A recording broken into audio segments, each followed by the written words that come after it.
Hello guys, big boss season 2 winner Kaushal గురించి ఇప్పుడైతే చాలా మందికి తెలియకపోవచ్చు. బట్ బిగ్ బాస్ స్టార్ట్ అయినప్పుడు అతనితో ఒక హీరో, అంతేకాకుండా అతనికి ఒక ఆర్మీ అయితే ఉండేది. ఇకపోతే ఇప్పుడు కౌశల్ గురించి ఎక్కడ కూడా చర్చ జరగడం లేదు.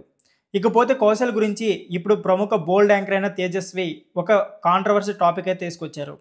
సో ఇంతకీ ఆ కాంట్రవర్సీ టాపిక్ ఏంటి, కౌశల్ అలాగే తేజస్వి ఇద్దరి మధ్య సంబంధం ఏంటి, వీరిద్దరికి ఏదైనా పర్సనల్ ఇష్యూస్ ఉన్నాయా, ఇలాంటి కంప్లీట్ డీటెయిల్స్ ఈ వీడియో క్లియర్గా మాట్లాడుకుందాం. దానికంటే ముందు బిగ్ బాస్ లవర్స్ ఉంటే మాత్రం వీడియో చూస్తున్న ప్రతి ఒక్కరు కూడా వీడియోకి అయితే లైక్ చేసుకోండి. బిగ్ బాస్ సీజన్ 2కి విన్నర్గా కౌశల్ కాగా big boss season 2 runner up గా ప్రముఖ సింగర్ అయిన గీతా మాధురి గారు అయితే వచ్చారు. ఇకపోతే బిగ్ బాస్ సీజన్ 2కి హోస్ట్ గా నేచురల్ స్టార్ నాని అయితే చేశారు. బిగ్ బాస్ 2లో ఈ తేజస్వి కూడా హౌస్ లో అయితే ఉన్నారు.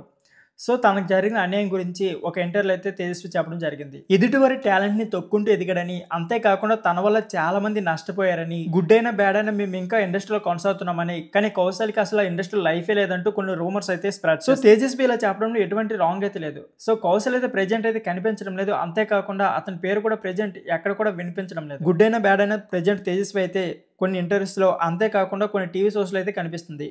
అంతేకాకుండా రీసెంట్గా కొన్ని మూవీస్ కూడా చేస్తుంది. సో ఫ్రెండ్స్, ఇదే వీడియో. ఈ వీడియో నచ్చితే please like, share and subscribe my channel. Thank you for watching.